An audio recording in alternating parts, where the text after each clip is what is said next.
Quickly मैं stock picking पाऊं उससे पहले जरा मार्केट्स की चर्चा कर ली जाए। इतने सारे एक्सपर्ट्स हैं, पिक्स तो लूंगा ही लूंगा इन लोगों से, और इन लोग की सबसे बेहतरीन अगले एक साल का एक एक स्टॉक इन एक्सपर्ट से चुनने की कोशिश होगी। राजेश सर, ये पिछला संवत तो बढ़िया रहा हमारे भारतीय बाजारों के लिए, मजा आ गया, बढ़िया रिटर्न्स देखने को मिले। ये इस साल की क्या तैयारी, कैसा लग रहा है नया संवत?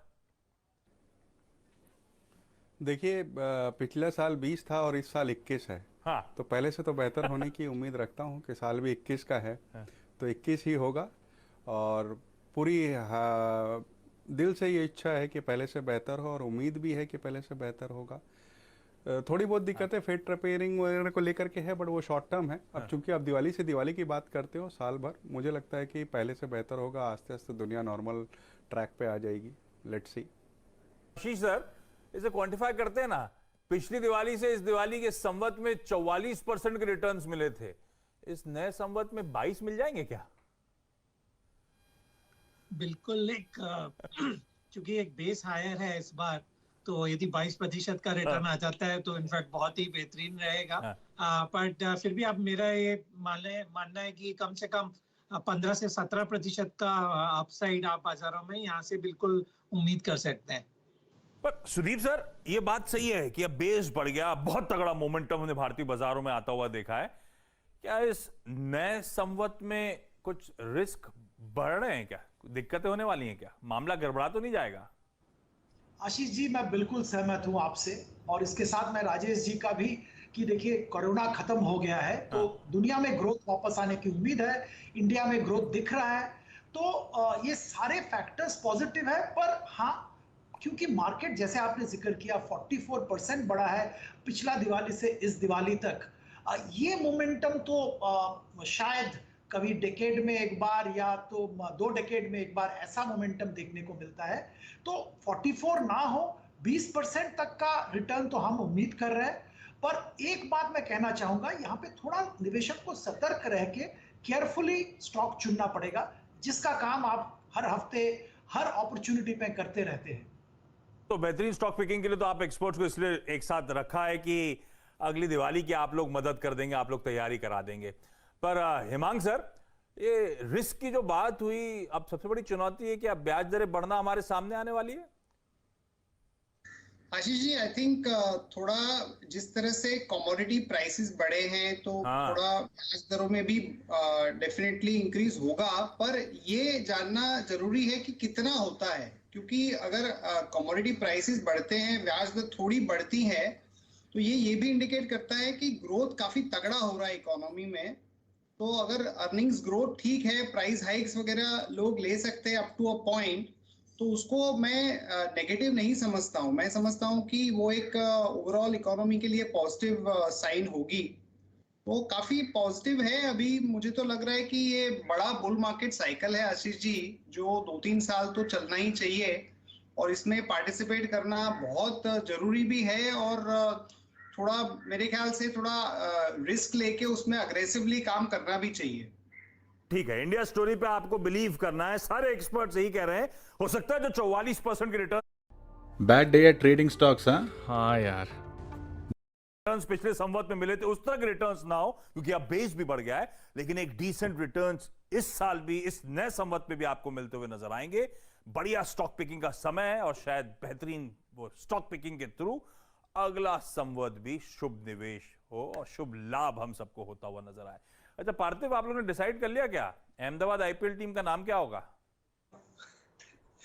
वो तो अभी पता नहीं है, लेकिन नाम तो मेरे ख्याल से थोड़ा गुजराती टेस्ट वाला होना चाहिए। अहमदाबाद की आईपीएल टीम हो रही है, lot of people are very excited, तो डेफिनेटली लुकिंग फॉरवर्ड क्या टीम बनती है। लेकिन मैंने ऐसा सुना था कि कैप्टन का नाम टिपिकल गुज्जू नेम हो सकता है, जैसे वीरू, जैसे भानियो, ऐसा भी हो सकता है। तो लेट्स वेट एंड वॉच।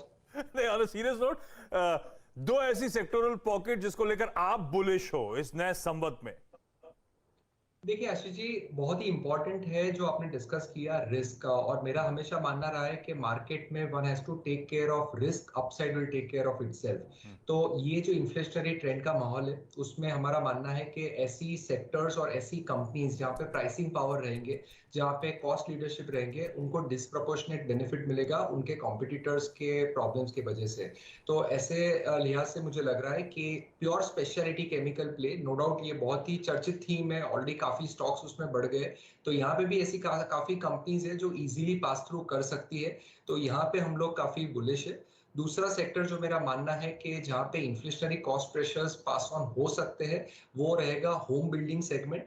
घर बिक रहे और अगर एक बार मेरा घर मैं खरीद लेता हूं तो मेरे को इंटीरियर होम बिल्डिंग कोई भी कॉस्ट पे करवाना पड़ेगा, तो यहाँ पे भी स्पेशली पेंट कंपनीज पे हम लोग काफी बुलिश है। तो ये दो सेक्टर है जो मेरे को मानना है कि इन्फ्लेशनरी प्रेशर्स इतना हर्डल नहीं प्ले करेंगे, और करते हैं तो अभी 1 या 2 क्वार्टर की बात है, लेकिन लॉन्ग टर्म ट्रेजेक्टरी उनकी बहुत स्ट्रांग हो जाएगी। ओके, तो फैक्ट है लास्ट 2 क्वार्टर्स में इन्फ्लेशनरी प्रेशर से मार्जिन हिट हुए, कुछ स्टॉक्स खासे दबाव में आते हुए नजर आए थे, इवेंचुअली वो रिसीड होता नजर आए प्रेशर्स, लेकिन हाँ रिस्क हैं इस नए संवत में जब हम उतर रहे हैं। और सबसे पहले तो वो फेड मूव करता हुआ शायद आपको नजर आए, वो टेपरिंग की शुरुआत हो, वो ब्याज दरें बढ़ने का सिलसिले की शुरुआत हो, ये सब शायद इस नए संवत में देखने को मिलेगा। तो थोड़ा सा वोलेटाइल होगा, थोड़ा सा कॉशियसली ट्रेड करना है, लेकिन इंडिया स्टोरी पे हम सबको बिलीफ रखना है, तभी पैसा बनेगा। लेकिन मूल मकसद था शो का कुछ बढ़िया स्टॉक पिकिंग। तो गौरांग सर कहां चले गए थे आप? हम लोग बाजार की चर्चा कर रहे थे। पहला स्टॉक बता दीजिए पहले आप, नए संवत में कौन सा एक स्टॉक जो आप अपने रडार पर रखोगे, जो आप दरअसल हम सबको रिकमेंड कर रहे हो? तो क्षमा चाहूंगा, माफी चाहूंगा, दूर ध्वनि थोड़ी दूर चली गई थी, दूर संचार भी थोड़ा दूर चला गया था, इस वजह से माफी चाहूंगा, क्षमा चाहूंगा आशीष जी।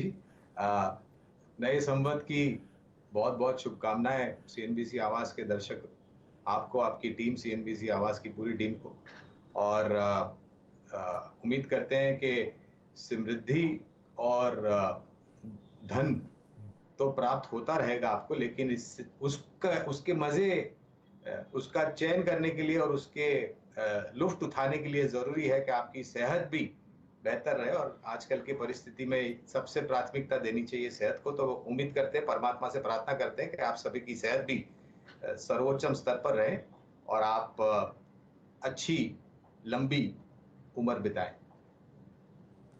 विकल्प के रूप में आशीष हमने रिलायंस इंडस्ट्रीज को उतारा है, और जो नतीजे आए और उसके पहले जो ऊर्जा क्षेत्र में क्लीन और ग्रीन एनर्जी में कदम रखा है, और माननीय चेयरमैन साहब के तरफ से जो टिप्पणियां आई हैं, वो मेरे ख्याल से अब रिलायंस इंडस्ट्रीज को आपको नए रूप और नए अवतार में देखना चाहिए, और विचारधारा है उसको भी पूर्ण तरीके से परिवर्तन करना चाहिए।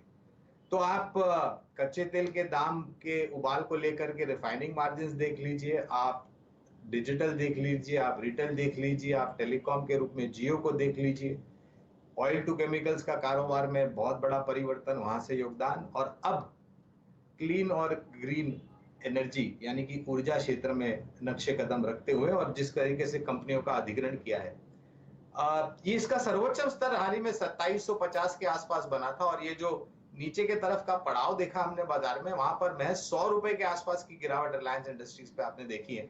2640-50 के आसपास मौजूदा स्तर कामकाज कर रहा है। तो एक बहुत ही साधारण सा लक्ष्य अगर आप हमें पूछे तो 3000 का रखा है, और अगर इन सब नए युग के कारोबार को लेकर के योगदान बेहतरीन तरीके से बैलेंस शीट पर आता हुआ दिखाई दिया, जो कि हमें पूरी उम्मीदें दिखाई देगा, तो हम इस लक्ष्यांक को ऊपर की तरफ लेके जाएंगे। तो रिलायंस इंडस्ट्रीज 3000 के लक्ष्य के लिए। दिग्गज रिलायंस इंडस्ट्रीज के साथ